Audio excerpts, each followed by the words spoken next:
Hi there, back to share my last video of 2024 with you, and it's quite fitting really because I'm going to ice my Christmas cake today. I was actually going to show you how I marzipan the cake, which is all done, but unfortunately I'd set the camera at the wrong angle, so I couldn't share that video with you. I used shop bought marzipan on this occasion because my dad's going to be eating the cake and I thought it was best not to use raw egg for the decoration. So I've gone with shop bought marzipan from Waitrose, which is gluten free. Marzipan, as with so many things, has to be checked to make sure it's gluten free, and of course the one I've got is.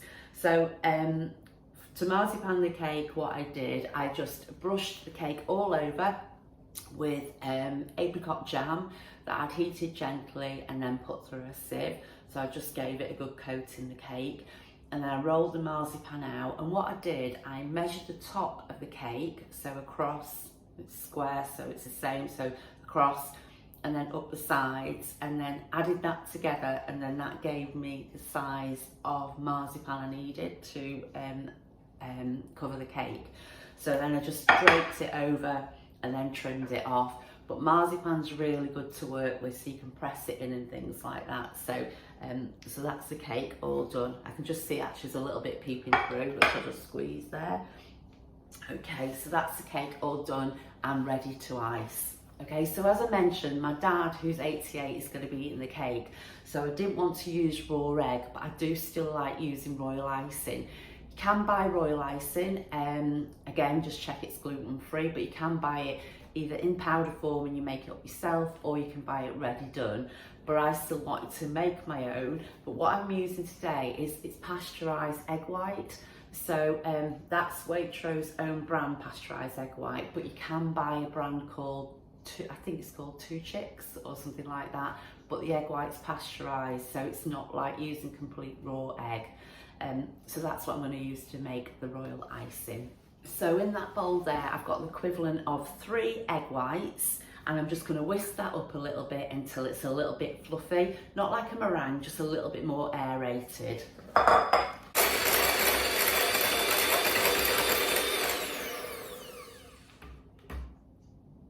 So basically just to that stage. And then I'm just going to make the royal icing. So I've sieved the icing ready, sieved the icing sugar ready. That's the hardest job of this. Everything else is really simple, but the icing sugar's all been sieved, so it can just go in, and I'm just going to add it gradually and then just stir it through.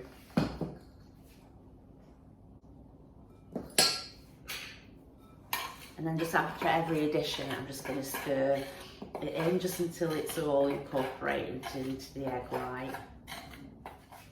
Okay, so once the icing starts looking like that, then that's the perfect time to stop adding any more icing sugar. I'll put the link for the royal icing recipe that I use over on my blog, but you might not need to use all the icing sugar, or you might need a little bit more, it just depends.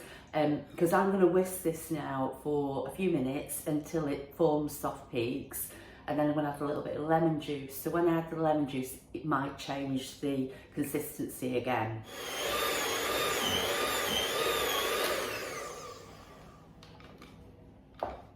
Okay, so after whisking for a bit, it goes like that, and I'm just going to pop the lemon juice in now. So it's just a teaspoon of lemon juice that I'm just putting in, fresh lemon juice. In the recipe, I do also say about using glycerine, but you don't have to use glycerine, it just softens the icing up a little bit. I'm not actually using it on this occasion because traditionally I never used to use that.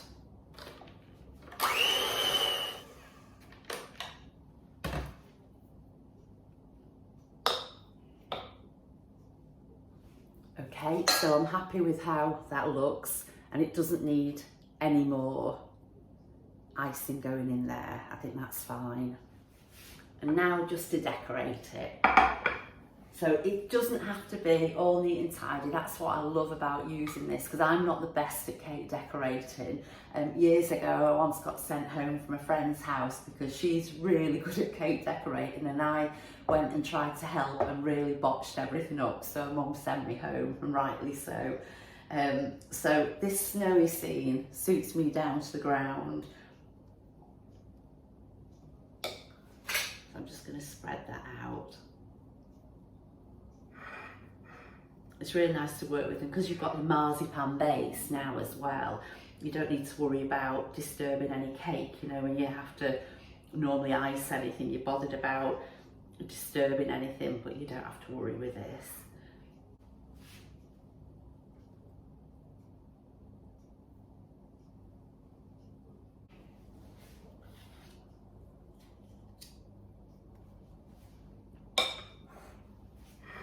There we go, so that's all the icing added now. And now just to smooth it over.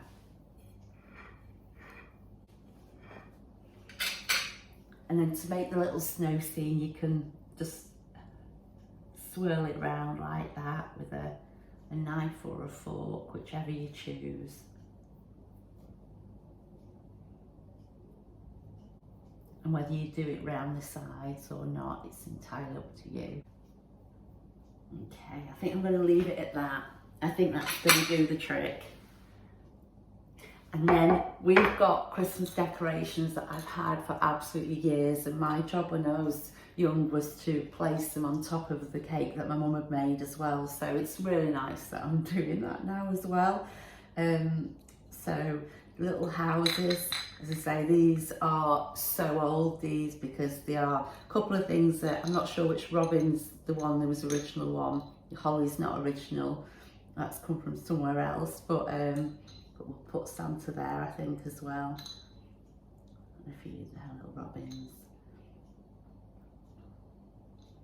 And the tree.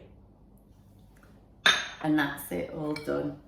I know it's not amazing cake decorating, but the cake will taste fantastic, I know.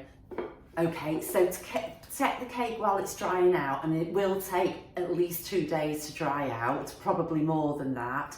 I've put over the cake box, and that's just allowing a little bit of air circulation as well. So as I say, in an airtight container it won't dry out like you want it to do, so you need the air circulation, but while still protecting the cake. Try and not let it touch the sides like I've done, because then it'll stick and disturb the cake when you take it off. But that will be fine to be stored now in a cool spot. And then I can cut into it, all being well, on Christmas Day. As I mentioned at the start of the video, this is going to be my last video for 2024. So I'd just like to wish you a very, very happy Christmas and all good things for the new year. Thanks for watching all the things that I've shared. It really does mean so much, and thanks for subscribing to my channel. Look forward to being back again with you in 2025, but in the meantime, bye for now.